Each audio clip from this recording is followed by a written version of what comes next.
everyone. Hello, everyone. Welcome back to our book club. I am Miss Maka. I'm Mr. Deril. Today, we are going to talk about a classic from British literature, Sense and Sensibility. Yes, and the book is written by Jane Austen.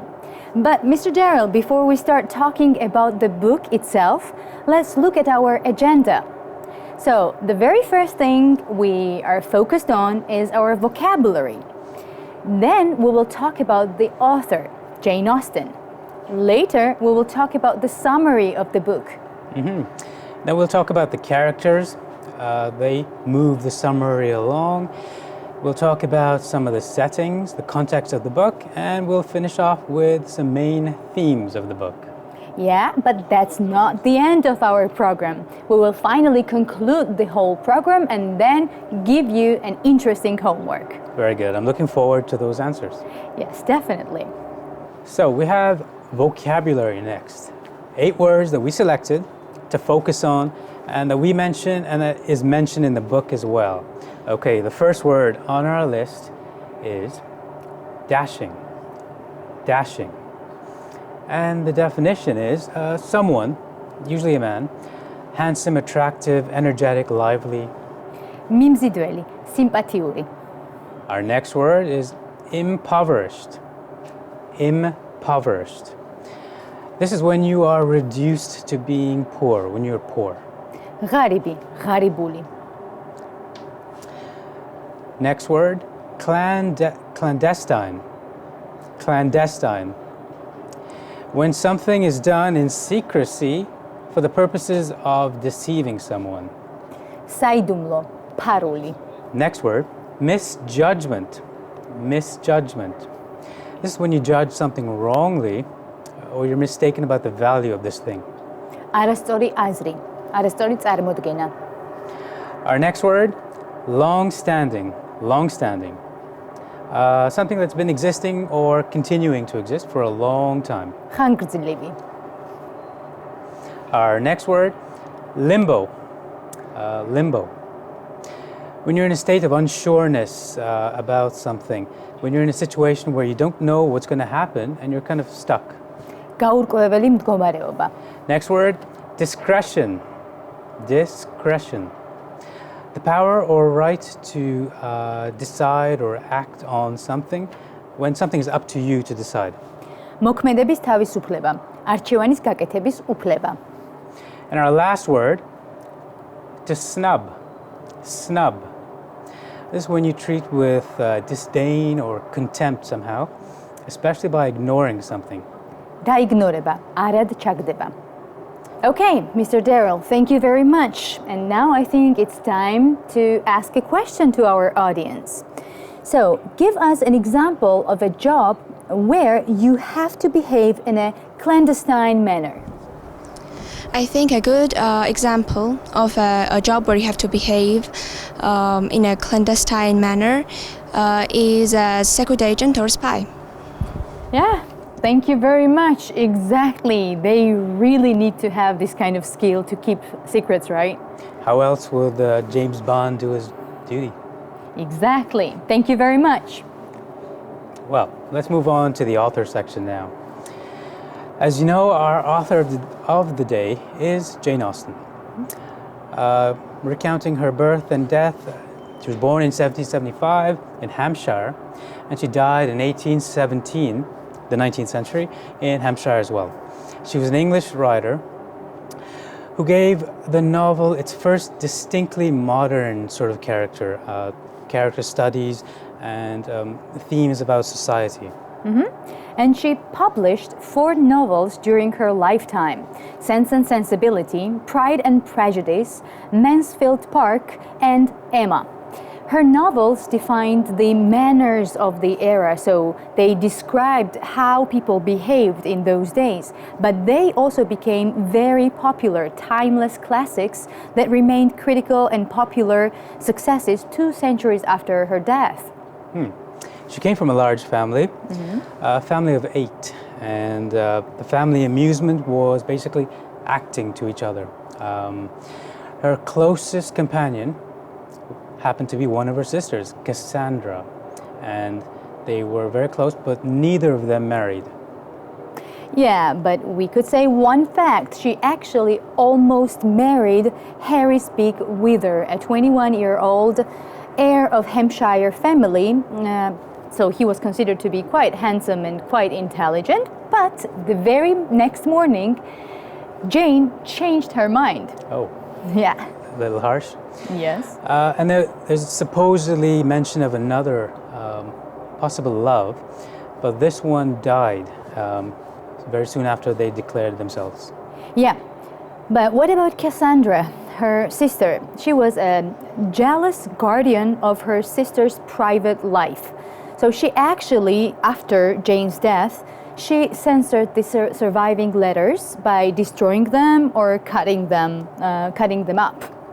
So, but Jane Austen's own novels provide indisputable evidence that their author understood love and how love could disappoint. Very good point. Jane's family life is what shapes her in a large way, and that gives her the context for her writing as well. The years after 1811 seem to have been the most rewarding of her life. She had success, she had adulation, and she knew that all of her novels were popular. Yeah, for the last 18 months of her lifetime, she was very busy writing. She died of the Addison's disease, and later, 6 days later, she was buried in Winchester Cathedral. Okay, very good. Now, we've got a question for our audience. If you were a writer, what would be the most rewarding thing for you to see happen? Well, I would be happy to see people discussing my work and relating themselves to it. That is a great answer. Who else wouldn't be happy with positive feedback? Of course, everyone wants generally feedback, and especially positive one. Okay, now let's move on to the summary part. What is the story about? So when Mr. Dashwood dies, his ex-wife and 3 children, Eleanor, Marianne, and Margaret, are set to learn that they have to live on a very small amount of money. And now Edward Ferrar comes to stay with them, and a friendship develops between Edward and Eleanor. And Fanny does everything she can to prevent it from developing. Marianne meets the older Colonel Brandon, who falls in love with her at the very first sight. But competing with him for her affectionate is the dashing but deceitful John Willoughby, who actually steals Marianne's heart. Soon another girl enters the story, Lucy Steele. She confides in Eleanor that she and Edward had become secretly engaged 5 years earlier. And Eleanor knows that there's no chance of relationship between her and Edward now. Yes, and Edward's and Lucy's relationship becomes known. And when her mother also learns about it, she actually demands from him to break up this engagement. But when he refuses, his fortune is taken from him and given to his younger brother, Robert. Now, Marianne mysteriously becomes ill and is nursed back to health by Eleanor at this point. After Marianne recovers, the sisters learn that Mrs. Steele has become Mrs. Ferrars. And they assume initially that means she's been married to Edward Ferrars. But unexpectedly, she married the brother, Robert. Edward is thus released from his engagement. Edward proposes to Eleanor and becomes a vicar, while Marianne falls in love with and marries Colonel Brandon. At the very end of the novel, which is kind of important because we'll talk about it later, Mr. Willoughby is left looking at his mansion, wondering why he chose money over love with Marianne. Okay, yeah, that's the end of our short summary. So now let's ask a question to our lovely audience. So we know that Willoughby chooses money over love. What does this behavior tell you about his personality? I think that he is not a romantic, he is a materialistic. Yes, good answer. That's exactly the situation. Of course, when you choose money or other materialistic stuff over love, of course it means that you are materialistic. Okay. And it seems that Jane Austen doesn't approve of this. Yeah, we can say that. Okay, Mr. Deril, now I think it is time to introduce to our characters. Let's get to it. The main character, the protagonist, if you will, is Eleanor Dashwood, the 19-year-old daughter of the Dashwood family, and she is the heroine, basically. She's composed, she's affectionate, she falls in love with Edward, and she's very close to her sister Marianne. Yeah, and as you already mentioned, Sister Marianne is our next character. She is a 17-year-old girl. She's quite sensible and intelligent and romantic, but her idealism leads her to fall in love with the wrong guy, so she makes a wrong choice, poor choice. And this is John Willoughby. He rejects her, causing her to finally recognize her misjudgment of him. After this turn of heart, she ultimately marries her long-standing admirer. This is Colonel Brandon. Excellent. Let's move on to two brothers now, and I'll speak about Edward. Yeah. Edward is the sensible and friendly older brother. He develops a close relationship with Eleanor, and he ultimately marries her after he's freed from a secret engagement with Lucy Steele. Yeah, and of course, after Edward, we should definitely meet his younger brother. This is Robert Ferrars. He is a conceited younger brother of his. Robert inherits his mother's fortune after she disinherits Edward. And do you know what is really funny and ironical? He ultimately marries Lucy Steele, even though it was Edward's engagement, to this same woman that caused his mother to disinherit him. Pretty ironic. Yeah. Okay, and our last character, John Willoughby. It's worth mentioning something about him because we will bring up a few themes later on that deal with him. So he's an attractive but deceitful young man who wins Marianne's heart, but then abandons her selfishly, greedily, in favor of the wealthy Miss Sophia Grey. Yeah, so after listening to these character descriptions, we can see that there are lots of drama and stories happening, but of course the ending is a pretty happy one. So despite all the psychological drama, Jane does prefer happy endings. Yes. Now, Mr. Deril, I think it's time for our question from the character part. Yes, we have this question for you. What is the difference between the two pairs of sisters, Eleanor and Marianne? Well, in my opinion, Eleanor is more rational and reasonable, but her sister Marianne is more emotional and spontaneous. Very good answer. Yeah, that is the basic difference between the two sisters. Yes, Mr. Deril, and now we have the second question from the character part, but in this case about the brothers. What is the difference between Robert and Edward?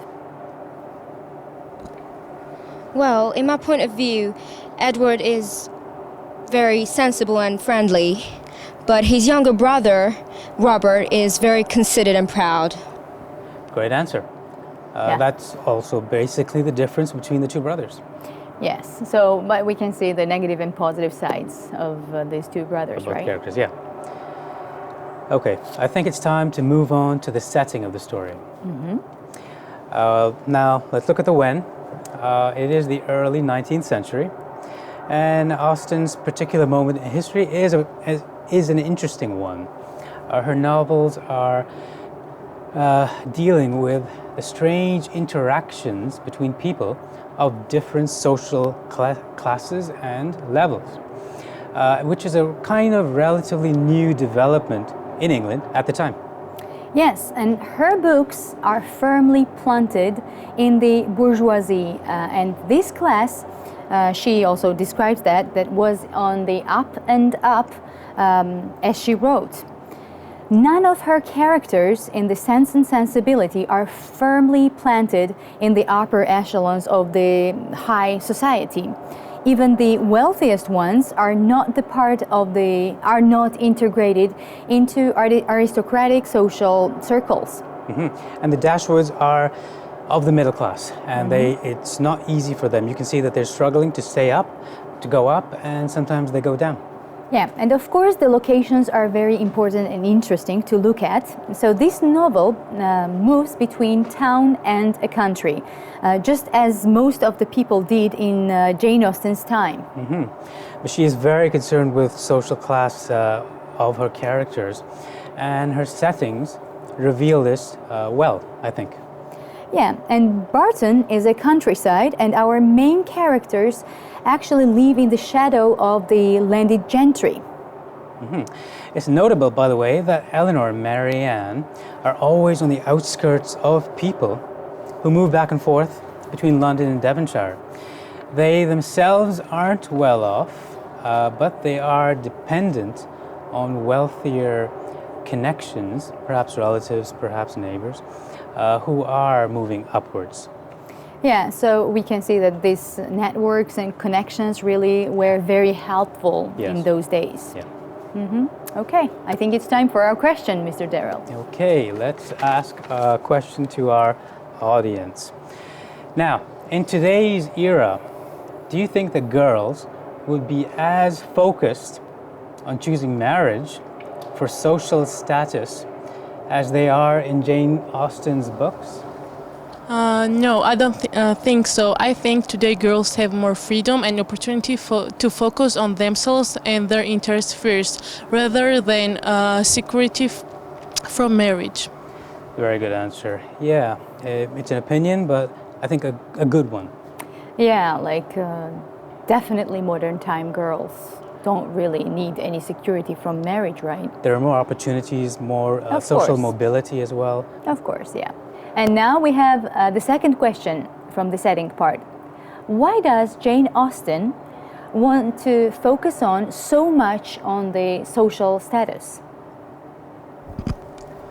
Looking at the end of the story, people who choose love over money ends up regretting it. So Jane Austen tries to change the situation. Very good answer, yeah. Yeah, exactly. Thank you very much. Okay, and now it's time to talk about the main themes of the book, right? So the first main theme that we have chosen for you is expectation and disappointment. Throughout the novel, we can see that many characters develop expectations based on a very little evidence or faulty perceptions. This of course leads to disappointment, as reality proves very different. Yeah, joyful expectations are constantly being dashed by turns of events in this book. One very good example is Marianne, her love for Willoughby being spurned, thrown away, and we have to wonder about that. Yeah, exactly. We can clearly see that, according to this book, of course, you shouldn't expect much, especially when there is little evidence in reality, right, to be happy or to expect that. Okay, what about the second main theme? This is money and inheritance. So laws surrounding inheritance are what make Dashwood girls suffer at the very beginning of the novel, and their lack of money, compounded with their inability to work, means that they cannot use their situation except through marrying well. And it really is money that dictates the eligibility for marriage of Eleanor and Marianne. Their prospects for marriage depend on how much money they have, unfortunately. Yeah, exactly. So we can see a problem of materialism here. Yeah, surely. And what about the following main theme, again chosen by us? Of course, we would like to remind you that there can be lots of themes that you can read there, some hidden messages, but these are things that we have chosen for you. This is discretion. Of the utmost importance in polite society, it is very important to have some manners and to be able to know what are the things that you can let people know and what are the things that you should really hide from them. I guess it wouldn't be a Jane Austen novel without discretion. It's Marianne's lack of discretion that leads to a great deal of gossip and a very public snubbing by Willoughby. Yes, Daryl, and not only gossiping, but lack of discretion in many other activities and behavior. It also indicates poor manners and a lack of refinement. Well said, Ms. Maka. Now, I think we've got a question for the audience. Here it is. Because modern society is so free, do you think that there's less discretion in our lives today? Yes, I think so. I mean, there is less discretion, but we have some social standards and that everyone follows. Just because we are freer nowadays does not mean that we don't have standards. That's a great answer, Ms. Maka. Yeah, so even now we have some standards that we have to follow, definitely. It's a more modern time, but nothing really changes. Not much. Okay, now let's wrap up everything what we've told today, right? So as you remember, Mr. Daryl, and of course our audience will remember, we started talking about the author, Jane Austen. And then we moved to the summary of the book, which is obviously these sisters and the love stories, very complicated, that develops between several characters. Yeah, and mentioning characters, we had two sisters, we focused on two sisters and two brothers in our character list. From there, we looked at the setting. As you remember, it's the early 19th century, and the place is Devonshire, England. Yes, and of course we focused on the main themes that were expectation and disappointment, money and inheritance, and discretion. Okay, one last time, let's move over the vocabulary list quickly, I think. First word, dashing. მიმზიდველი, სიმპათიური. Next word, impoverished. ღარიბი, ღარიბული. Next word, clandestine. საიდუმლო, ფარული. Next word, misjudgment. არასწორი აზრი, არასწორი წარმოდგენა. Next word, long-standing. ხანგრძლივი. Next word, limbo. გაურკვეველი მდგომარეობა. Next, discretion. მოქმედების თავისუფლება, არჩევანის გაკეთების უფლება. And last, to snub. დაიგნორება, არად ჩაგდება. Thank you, Mr. Daryl. Now it is high time to talk about our homework. Yes, we have a question today that we'd like you to answer. And here it is. Imagine that you have to move to another town or city in Georgia. Where would you go and why? And please describe the area as well. წარმოიდგინეთ, რომ საქართველოს სხვა ქალაქში გიწევთ საცხოვრებლად გადასვლა. სად გადახვიდოდით და რატომ? აღწერეთ ახალი გარემო. And please send your answers to the address shown on the screen. გამოაგზავნეთ დავალებები ეკრანზე მითითებულ მისამართზე. Well, Ms. Maka, that was a great discussion on Jane Austen's Sense and Sensibility. Exactly. I loved the stories and I loved the love triangles here happening in the story. I liked the answers as well from our audience. Oh, and of course we should thank them for those interesting answers. Thank you very much. And I guess that's all for today. We'll have to say goodbye and see you next week. Have a great week. Goodbye. Goodbye.